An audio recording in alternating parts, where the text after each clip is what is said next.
Hi, I'm Jaideep Marathe. I'm the director of Raya Wealth. We are a Pune-based AMFI-registered mutual fund distributor and a SEBI-registered authorized person. I'll be your presenter today for this quarterly webinar, May 2026. The theme that we intend to follow during this entire series is to give substance, facts, and data over narratives. Before I begin, I need to read this disclaimer. The information provided herein is for general informational purpose only and does not constitute investment advice, financial advice, trading advice, or any other form of recommendation. Nothing in this content should be interpreted as an offer, solicitation, or endorsement to buy, sell, hold any financial instruments or security. You should conduct your own independent research and consult a qualified financial advisor before making an investment decision. We have covered this presentation in 5 parts. Part 1, of course, being the US-Israel-Iran war, which is the elephant in the room.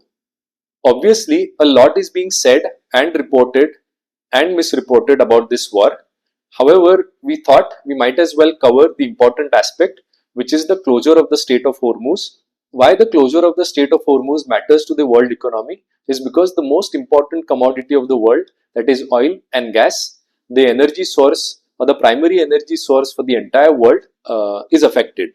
As we all know or have heard, the Strait of Hormuz used to account for 20% of the crude supply and the 20% of the LNG supply of the world. Going to the next slide, as you can see, the passage of inbound and outbound ships from the Strait of Hormuz before and after this war has seen a big drop, and the situation has not changed even after the announcement of the ceasefire. However, the supplies from the Middle East have tried to use alternative routes going to the Red Sea, Gulf of Oman, or to the Mediterranean to ease this supply issue. This partially covers up for the deficit or the impact on supply as a result of the closure of the Strait of Hormuz. As a result, the Prime Minister has urged all Indians to cut down the fuel consumption, avoid foreign travel, and also defer the purchase of gold for a year, primarily to conserve forex reserves. The crude oil price which India as a country paid for purchase of oil, which used to range between $60 to $70 before the war, has now spiked to over $110. However, we have seen some easing up in the month of April. On the positive side, India and its reliance on crude oil has been continuously reducing. For per unit of GDP, the requirement of crude oil has consistently come down over the last 20 years. Part 2 talks about the Indian economy. This slide presents the fiscal deficit of the central government as a percentage of the GDP. As you can see, what used to range between 3 to 4% pre-COVID spiked to 9% during COVID. However, we are on a clear downward path with fiscal deficit expected at just 4.3% for the financial year 26-27. This is a clear downward path that our government is following. As a result of this fiscal prudence followed by our central government, what you can clearly see in this slide is India's debt to GDP or central government debt to GDP, which was in the range of 45 to 50% pre-COVID and spiked to over 60% during COVID, is on a clear downward trajectory. For the financial year 26-27, we are expected to close the year at 55%. This is happening simultaneously with a material increase in what the government of India is spending on capital expenditure.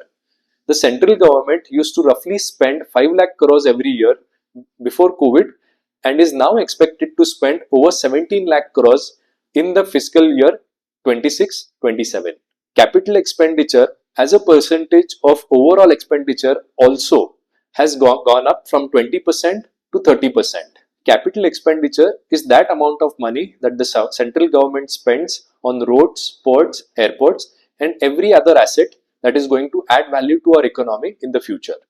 An example here is the creation of these dedicated freight corridors, the primary focus of which is to improve the logistics for manufacturing and for Make in India to the world. The yellow and the red dedicated freight corridors have been partially implemented, while the rest are under planning and execution phase. Part 3 talks about or covers the likely impact of AI on the Indian IT services industry. As you can see, the Nifty IT index since the start of the year is down 23%, and over the last 5 years has given virtually flat or no returns. The peak happened in the month of December of 24, and since that point in time, the IT index is down a good 36%. While there is extreme pessimism on one side, we feel the practical reality might be very different. This is what Dario Amodei, the co-founder and the chief executive officer of Anthropic, the company that actually caused this mayhem in the IT services industry, said while announcing a deal with Infosys.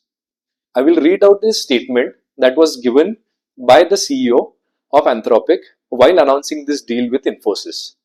There is a big gap between an AI model that works in a demo and one that works in a regulated industry. And if you want to close that gap, you need domain expertise. Infosys has exactly that kind of expertise across important industries: telecom, financial services, and manufacturing. Their developers are already using Claude Code to accelerate their work and to create AI agents for industries that demand precision, compliance, and deep domain knowledge. There was another interesting slide presented by Infosys where they talked or acknowledged that 92 million traditional IT services jobs are likely to be impacted. They also stated or projected that there could be 170 million new jobs that are likely created as a result of AI. Part 4 talks about the US economy and specifically the flow of US government treasuries. There was a very interesting event that happened in the year 2025. Central government banks have been quietly rebalancing their portfolio, moving away from US government treasuries and primarily investing that money into gold. As you can see, the share of US government treasuries as a percentage of assets held by all foreign central banks has now moved to the number 2 position, with gold becoming the biggest asset. The primary driver of this shift is the Chinese central bank, which at one point used to account for 7% of the US government treasuries, peaked at 30% in the year 2011, and now is back to 7% in the year 2025. While there are multiple reasons for this shift, the primary reason or one of the primary reasons is the increasing US central government deficit, which has gone to over 8% since COVID. There was also a very interesting tweet, as you can see on the screen, which talked about the top 10 global contributors of GDP in the year 2026, number 1 and number 2 being China and India. What was even more interesting is that Elon Musk, who's the owner of this platform, reshared this quote saying that the balance of power is changing and it's moving primarily to the east. We have now come to the last part of our webinar where we are going to cover the markets, starting with Nifty 500, which is India's broader market. As you can see, we have had a flat run over the last 2 years. However, all this while there have been some emerging as well as developed markets, primarily in Asia, which have done extraordinarily well. Korea has had a record run and has seen 215% growth in the last 1 year. Nikkei, which is the Japanese stock market, has seen a growth of 80% during the same time, followed by Taiwan, which is up 100% over the last 1 year. As a result of this underperformance in Nifty and this extraordinary performance in Japan, Korea and Taiwan, we have seen a major recalibration in the MSCI Emerging Market Index. India's weight, which was at 19% during the peak of the 2024 bull market, that is December 24, has now fallen to under 13%. Whereas Korea, which accounted for 9% of the index, is now over 17%. And Taiwan, which was at 19%, is now one of the highest weights at 23%. The reason why we are covering this index is because foreign institutional flows all across the world are majorly influenced by what happens in this index, and the major reduction in India's weight is also one of the primary reasons for the major outflow of foreign institutional investors from the Indian markets. We have also seen India's share in the world market capitalization, which had peaked at around 4.6% again during September of 24, coming down to its long-term average at 3% as of today. In all of this negative news surrounding India, we came across a very interesting slide from Edelweiss Mutual Fund, which talked about certain phases of 18 months or more where we have seen or where Nifty has seen flat markets or flat returns, and they have mapped what happened after 12 months and 36 months to Nifty. As you can see, except for a certain phase during 2008 to 2014 when India had certain other challenges, Usually, after an 18-month pause or a correction, Nifty ends up giving very good returns over 12 to 36 months.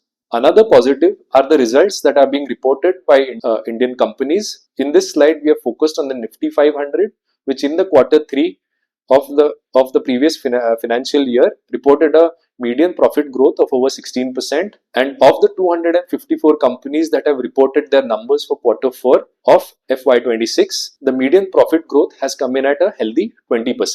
To conclude, investors have now started to wonder whether they will ever make returns in the Indian markets, considering the fact that no returns have been made over the last 2 years. We would like to present this interesting slide which talks about the fact that if you have invested in Nifty for one day, there is a 46% chance that you will have negative returns and a 54% chance of positive returns. However, if you invest for over 5 years, the chances of generating negative returns in the Nifty 50 are virtually none. Most often, investors, analysts, and the so-called experts talk about the markets. However, markets are not in our control. What we always say at our company is control the controllables. Make sure you have the right product or the vehicle, you have a strategy, and you maintain discipline, which is asset allocation. If you have any further queries or questions, you can connect with us, and thank you for attending our webinar.